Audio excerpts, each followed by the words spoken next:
Thank goodness it's Friday, everybody. My name is Patrick Thompson here with Doug Pinner on the Pinner and Patrick Show. Out here in beautiful Peoria on Frostwood Lane. We're here with Terry Raymer of Budget Builders Construction and Remodeling.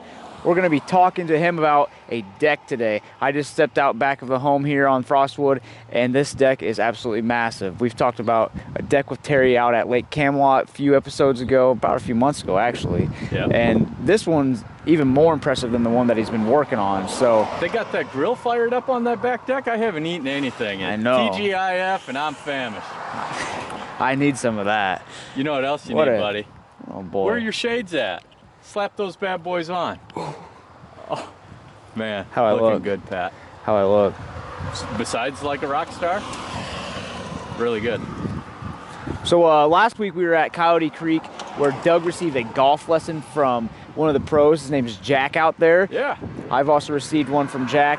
If you guys are struggling with golf lessons, I think I know a golf professional or two out here in the area. So make sure you get your lessons, because the lessons help immensely, don't they, Doug? I tell you what, I had a tournament last weekend.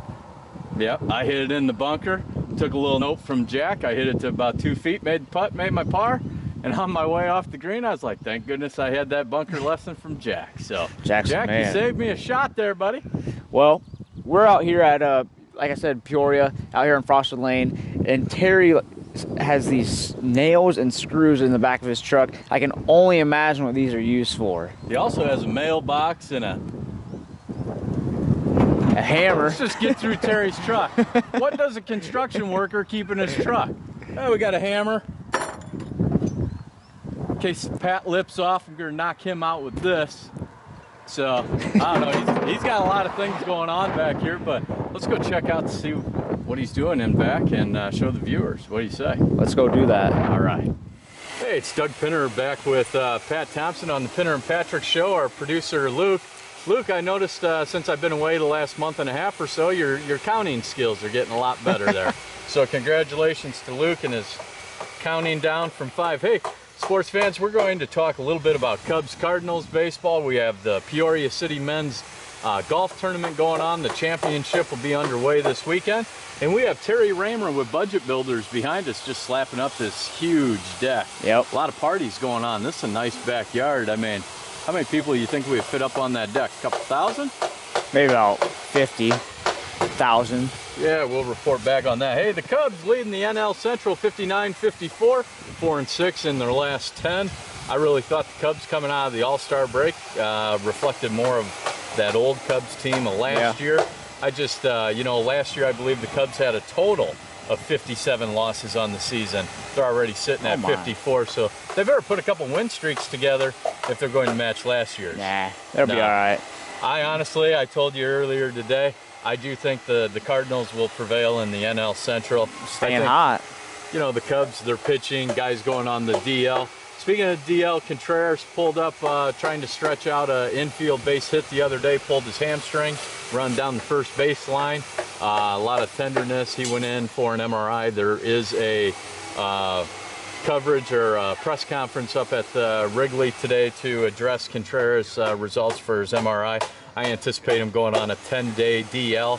What do you do to nurse a hamstring back to health, Pat, besides just take it easy? Oh, man. I think we talked about this in the previous episode back in the wintertime, but if you have a hamstring, you almost have to, I wouldn't say completely rest it, but you can't do anything that's going to put a lot of force on that muscle group. I mean, it's going, when you're sprinting like Contreras is or any professional athlete on spurts of 5 to 10 seconds or even more, you can't just keep on digging and digging. That hamstring eventually is going to tear or snap, I mean not snap, but pull. Yeah, I think Contreras will be on 10-day DL. We need him in the lineup. He was playing left field, first base. He's not always that starting catcher. Alex Avila, veteran from Detroit. Thank goodness the Cubs picked him up before the trade deadline. So we do have a solid catcher behind the plate. However, Lester's rather particular on who's catching him. So it'll be interesting to see how the Cubs do the next 2 weeks with Contreras. In my opinion, will be on the bench for at least 10 days. Contreras, second half of the season, just tell you what he's done for the Cubs. Second half, he's batting .311 with 10 home runs and 29 RBIs. He's a pivotal player that needs to be in the lineup, if nothing else, for his bat. He brings a lot of energy to the Chicago Cubs organization. But good thing Joe Madden in front office picked up Alex Avila from the Detroit Tigers. Hey, August 25th through the 27th, all Major League Baseball teams will be sporting some new uniforms. They're going to be a little brighter. The Cubs logo, for instance, will be a little different. And all the players, instead of having their names, are actually going to put their nicknames on the back of their jersey. What's one of your nicknames? Tank Tommy Thompson. Jeez, I don't know if that'll fit on the back of a jersey. Tank Tommy Thompson. Yep. Sure it will. Why not? So tune in to see what your favorite MLB team will be sporting. Again, it's the weekend of August 25th through the 27th. I think it's genius, spicing it up a little bit. Players are looking forward to it. I know they interviewed Kyle Schwarber with the Cubs. Schwarber says it's kind of like reliving his youth, you know, playing minor league and little league, kind of running around with the nicknames on the back of the jersey. So a little throwback rendition coming up. Speaking of on the DL, Yahara, the pitcher for the Cubs on 10-day DL. He had a strain in his neck. Madden said he took the mound the other day, walked a couple batters way out of the zone, ended up pulling him early. So Yahara on the 10-day DL for the Cubs. This is what scared myself as well as all the other Cub fans out there. Last year, the Cubs had no injuries really to speak of besides Schwarber, who came back for the playoffs. But this year, really testing the skills of Joe Madden in the front office. Well, you don't seem one bit upset about it. I'm not. Go Cardinals. Let's talk about your Cardinals. 59-56, one game back of the Chicago Cubs, 7-3 in the last 10 ball games. You had a great trivia fact. What was that before we came on? The Cardinals are it's either the only team in the NL or the only team in the major leagues that have 7 players with 15 or more home runs. Yeah, you look at your guys' lineup. It's a star-studded lineup from top to bottom. I think you guys, the Cardinals, have been underperforming as well this year. Yeah. I don't think the Cubs or Cards are anywhere near their potential. You guys swept the Royals. Dexter Fowler, ex-Cubby, hit a grand slam yesterday. What seemed to be the coffin in the nail in the coffin, let me back that up, only to, in the bottom part of that inning, the Royals' Brandon Moss came up and missed a grand slam by about 6 inches. Were you watching the game? Yeah, I was, and he just hit it, I think, off the bottom of the wall, out in like right center, I believe. Yeah, it was close to being a grand slam. But hey, your Cardinals prevailed yesterday, 8-6 over the Royals, swept the Royals. Rosenthal got the save. Man, his off-speed stuff has just got the hitters on their heels. I mean, he's just filthy right now. Oh yeah, he's doing well. How's Carpenter? Is he back in your lineup? And not that I'm aware of. All right, well, let's just keep on rolling. You think since it's sports we'd know that, but did you see the cat attack out there? What's going on down in St. Louis? I did see it down there. It's squirrels, cats, who knows what's going to be next? Maybe a deer? So a cat made its way onto the field. I read up on it this morning. A young lady outside the ballpark was enjoying the festivities downtown there, and all of a sudden her cat disappeared, and only to be found on the field. Thank goodness Puig didn't reach down to pet the cat, because when the usher ran out to the field to pick it up, cat seemed fine till the usher started running. Cat clawed him, bit him. That guy had to go to the hospital to get checked out. Oh, dang it. Long story short, there's that lady's cat. Guess what the cat's name was? Cub. Yachty. Guess who was up to bat? Yachty, and he hit a home run the next pitch. Not just a home run, a grand slam. So obviously all the cats being adopted down in St. Louis, I'm sure all the names are being Yachty. Yachty's a cat's pajamas. I don't even know what you said, buddy, but I'll agree with it. Why not? Hey, PGA championship going on down in North Carolina. Spieth chasing history, trying to complete his first Grand Slam of golf. Grand Slam of golf, it's your it's winning the Masters, the U.S. Open, the British Open, and the PGA. All 4 majors. Spieth has every major under his belt but the PGA. He was 1 over going into today. Conditions this morning, they just interviewed Rory, who sits at, I think, 3 or 4 off the pace of Keisner, who's just still going lights out. He's 8 under, and he's still got about 4 holes left to go. So Rory's still in the thick of things. DA points, unfortunately, had a double bogey. The next hole he was a par 3, 193, dumped it in the water.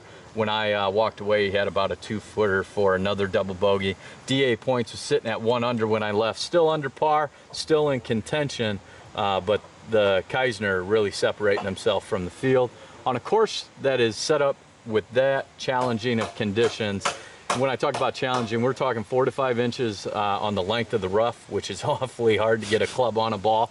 And the greens are rock hard, rolling at a 13 or 14, which is almost, for some of you non-golfers, it would be putting on glass, literally. That's how fast those greens are. So we'll see if Spieth can make a late charge and gain some ground on the leader, hopefully bring home a Grand Slam. It should be an exciting finish this weekend with PGA Championship. Bears took the field last night. As did the Packers. So the Bears took the field last night. I did not know the Packers played last night. I'll cover the Bears, you take care of the Packers. Last night, the Bears were down by Denver, 24-17. Denver took 2 late, long scoring drives down the field to prevail by 7. Let me read some stats, though, that might not deflate all the Chicago Bears fans out there. The Bears went for a total of 363 yards. It was a good mix run to air. It was 190 yards in the air, 173 on the ground. Bears had over 32 minutes possession of the ball. They did have 2 turnovers, which came back to bite them. They had 23 first downs, so moving the ball pretty efficiently on offense, not when Glennon was behind quarterback, rather which the Bears traded up for in the draft, picked him up. Trubisky completed 10 out of 10 on his first scoring drive. He had a rock-solid night. He went 18 of 25, total 166 yards, and he took the Bears down on 3 scoring drives. So now the controversy in Chicago, besides the Cubs not playing up to par, is now, what do the Bears do? Do they start Trubisky? Do they continue to groom him into a quarterback they want to see in the pocket? The thing that concerns me is injury. Trubisky was, and he's known for scrambling out of the pocket, making plays with his legs. If you look at RG3, injury with the Redskins, scrambling. Cam Newton, injuries outside the pocket. Right. So I think the Bears are really going to have to come up with a solid game plan if they want this quarterback to last, to get him a little bit more comfortable in the pocket. And that's going to be tough to do with some offensive linemen on the DL coming into the first games of the season. Hopefully they can get rested up.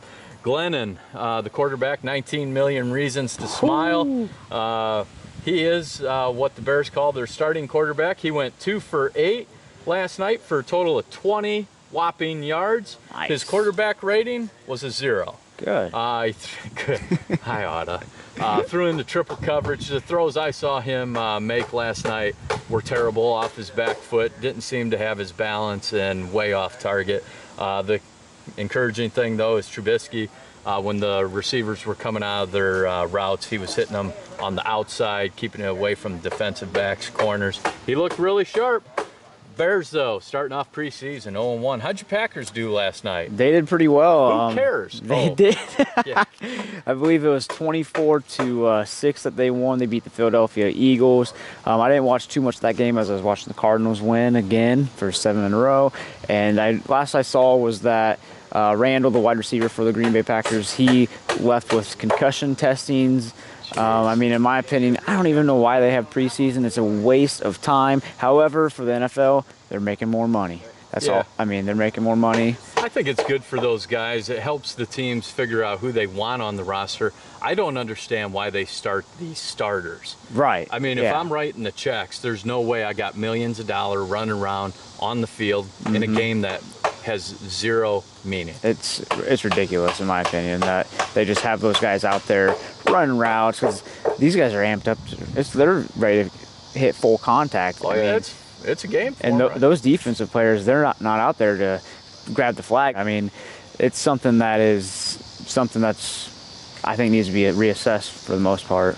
I think too, you know, there's a lot of guys on that field trying to earn a living and solidify a spot on that team. So yeah, they're hitting as hard as they possibly can, whether it's a first round starter or third string quarterback coming in. They're out for some blood.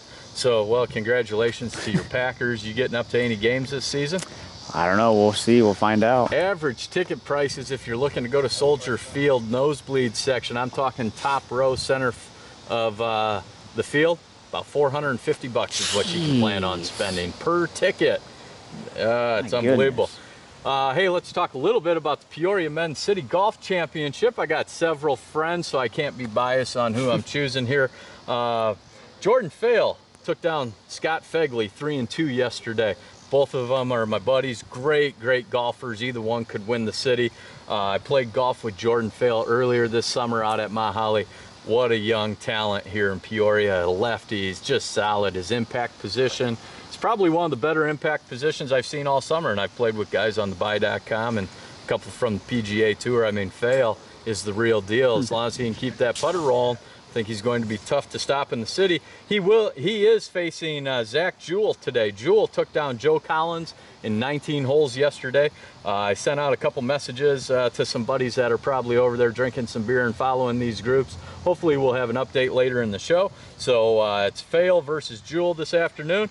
And then Scott Hostay was 2 up over my buddy Ryan Julius. So Ryan gave it a good effort, but Scott took him down 2 up. And Scott is facing Dan Furlman, who was 1 up over Schneider yesterday. So you have Fail and Jewell, and Hostay versus Furlman in your, what is that, semifinals leading up to the finals, which I believe is 36 holes. This is being held over at Newman Golf Course. Newman invested a lot of money, I think over $1 million, to redo some of the turf and rebuild tees and greens. So I've heard mixed reviews on how that went, but when I drove by there the other day, it was nice and green and full of golfers, so that's good news for Newman Golf Course. Good luck to everybody playing in the Men's City Championship this weekend. And I tell you what, instead of me slow talking everyone to death, how about we get Terry on and we talk about what he's doing here with these decks. It's making good progress already. Have I told you those are some sick shades you got going on? He did. Hey, Doug Pinner and Pat Thompson on the Pinner and Patrick Show. We'll be right back with our guest, Terry Raymer with Budget Builders. What's happening, everybody? Patrick Thompson here on the Pinner and Patrick Show with my man Terry Raymer of Budget Builders Construction and Remodeling. He took time out of his day to talk about this massive deck that he's building. As we were talking earlier with Doug, and we mentioned the Lake Camelot deck. This one is it a little bit bigger, Terry? No, this one's smaller. Smaller, okay. Yeah, wow. It's all treated instead of composite. Why does it look like, to my eye, that it might be bigger? Is there any reason for that? No? I just don't know. Yeah. I might be out of it today. The other one was 38 by 18. This is 32 by 16. Okay, so with this deck, I know we were talking a bit about the steps, the posts that you left in, how it's anchored to the house there. Tell us a little bit about what you did from the start to where you're at now. Well, this was basically, this deck here was already here. The foundation is pretty good shape. She didn't want to replace the whole deck, so we decided to just put in new handrails, new benches. Are going to be a bench over here, bench on the other side, new decking, and then a nice set of steps with a landing coming down. Didn't have to take the post out. The beams and stuff are in great shape, so saves a little bit of money that way. Okay, I was going to ask, why would someone not take the posts out? What if, let's say, one of the posts was cracking or anything like that? Would you take that one whole post out, or would you just revamp the wood? I would, if there was one real bad one, I would probably just say if that one's bad, then the other ones are going to go bad too. So I'd just say just start over. Okay, gotcha. I mean, 90% of these are in great shape. They're newer ones. It's not that far off the ground. It's stabilized the right way, so there's really no reason to tear it down if it's in decent shape, especially if the posts are in great shape. And then with the steps, as you said, it was just one straight line step coming down. Safety concerns, obviously, is probably a primary reason why you're going down, then out. Right, because it's going down 8 steps and then another 8 this way with a landing instead of, there was actual 15 steps on here. And it was real ratty, and it was only 32 inches wide. These are going to be 4 foot wide. Gotcha. That way there, and they got more room so 2 people can walk up and down without having to be squeezing each other through. I was going to say, with a more narrow step that's longer as opposed to what you're doing here, it's probably a lot more safer and more convenient for people to walk up and down, carry carry chairs, maybe elderly people, things like that. So it's very smart. And those long crickety ones, it's just like, Yeah, when they got 4x4s and you're 12, 14 feet in the air and it looks like a toothpick holding up them set of steps and you walk down, they start doing these, you kind of get leery on it. Absolutely. So. And then the third thing that I mentioned the anchors up against the wall of this home, the Lake Camelot deck you did not have that done, correct? Right. When they built the decks a long time ago, when they built the house, they actually had a ledger board already built in. They wrapped around the side and siding around it, and then that's when they put the deck and lagged it into that. Well, they built the deck in the house at the same time, so they both settled at the same time. When you put a new deck on an older house, then you're just basically, once you put the post in, if you anchor it to the house, it's gonna settle, and the house is already settled. So you're gonna have a difference in that. Eventually it's gonna pull itself away. So I don't even mess with that. Everything's brand new up against the house. Gotcha. And it's more stable because you've got double sets of beams instead of just one long ledger board holding up this deck on this back side of the house. Doug and I were talking before we started the whole show today about a location here, somewhere in Illinois, I can't remember the town, but a deck collapsed. Did you hear about that story? Yeah, I heard about it, yeah.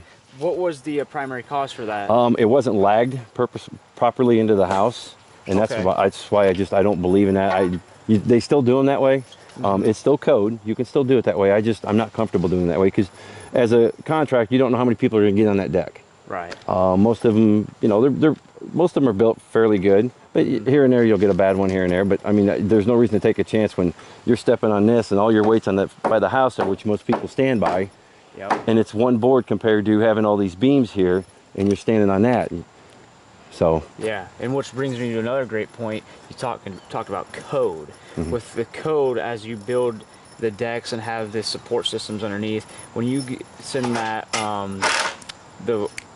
what's it called when you want to send something in to see if you can build it? Oh, your drawings for your permit. Right. Right. Okay. So with the drawings for the permit, does the person viewing that kind of take into effect, okay, how many people could fit on this? What's the weight limit? Things of that nature? Well, basically like if I were building a brand new one, the post would be whatever the distance of the post is, that's how big the foundation has to be. Like the one in Lake Camelot we talked about, we're 25 inches round, 4 feet deep because my posts are 8 foot apart. And that's basically what your foundation is. And then you can only be so far apart with 2x10 or 2x12 or 2x8s, which only thing I build my decks with are 2x10s.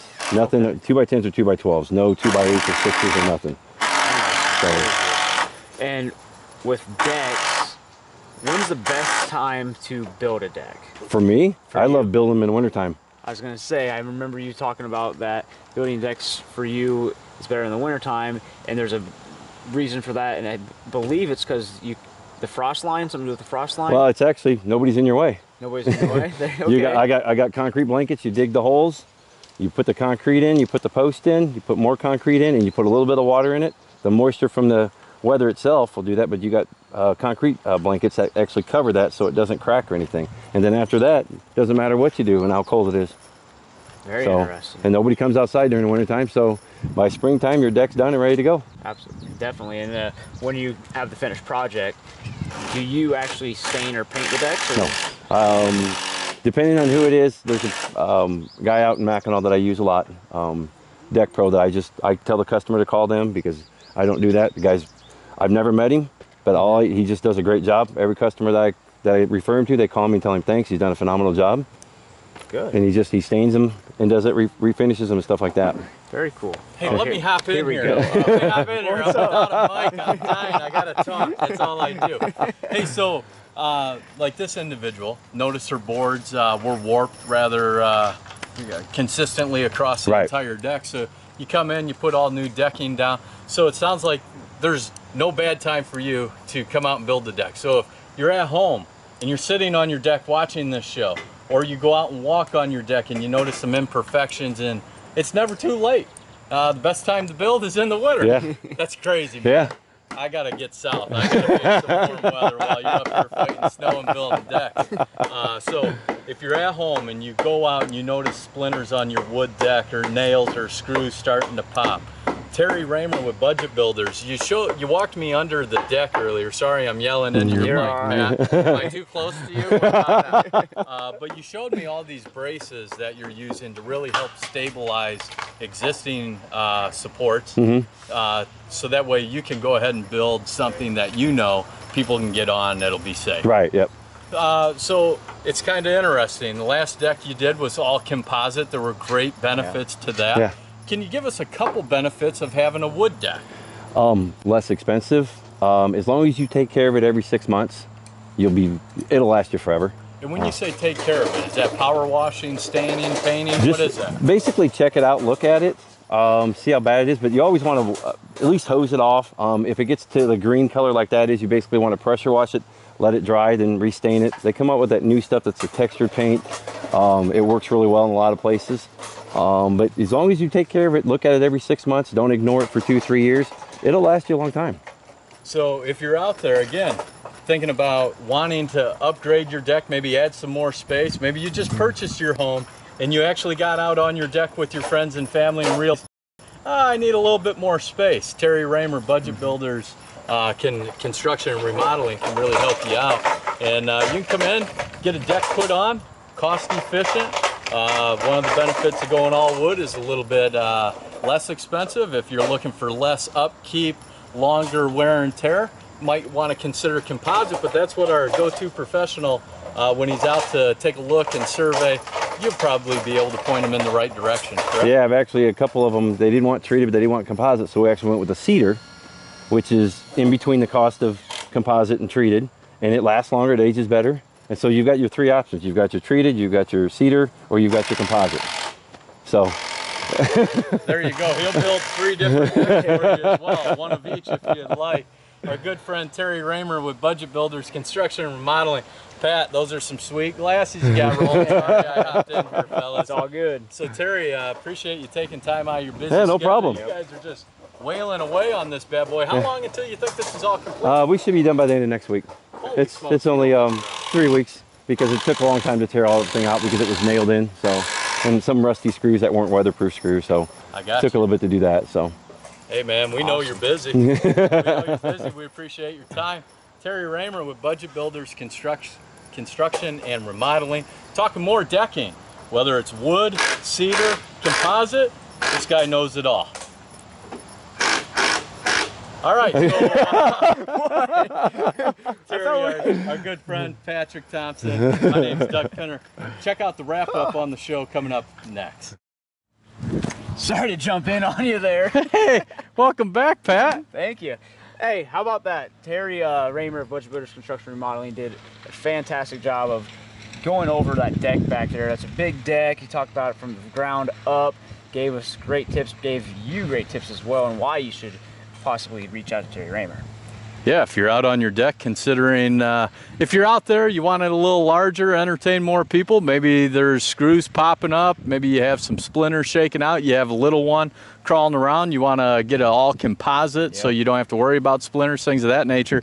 Terry Raymer with Budget Builders just walked us through why this homeowner went with wood versus the cedar and the composite. He'll give you all the options you need to make the right choice for you. Covered a little bit about sports. Your Cardinals and Green Bay are just on a roll. My Bears and Cubs, not so much. Yep. Sammy Watkins was just picked up by who, Luke? The Rams. Who are the Rams? Oh, wait, they moved out to L.A. Luke has no intentions of flying out to L.A. He's just going to be a long-distance Rams fan. So what do you got shaking this weekend, dude?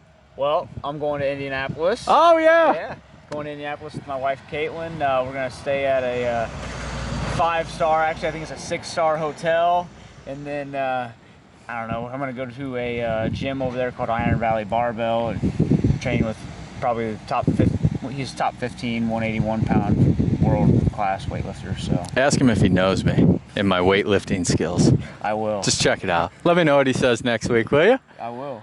Oh man, what a great show. We covered a little bit about the Peoria Park District Men's City Championship, Cubs, Cards, PGA Tour, as well as our Chicago Bears and Green Bay Packers. Make sure you tune in next week when we have Stephanie Gehrig. We're going to go out and highlight a home and show you around, virtual tour, and ask her a few questions on what's going on in the housing market here in Peoria with some of the Caterpillar moves. I know people are trying to get into homes prior to school starting up. So tune in next week to see our friend Stephanie Gehrig. Again, big shout out and thank you to Terry Raymer with Budget Builders Construction and Remodeling. Pat, another show in the books, my friend. All right.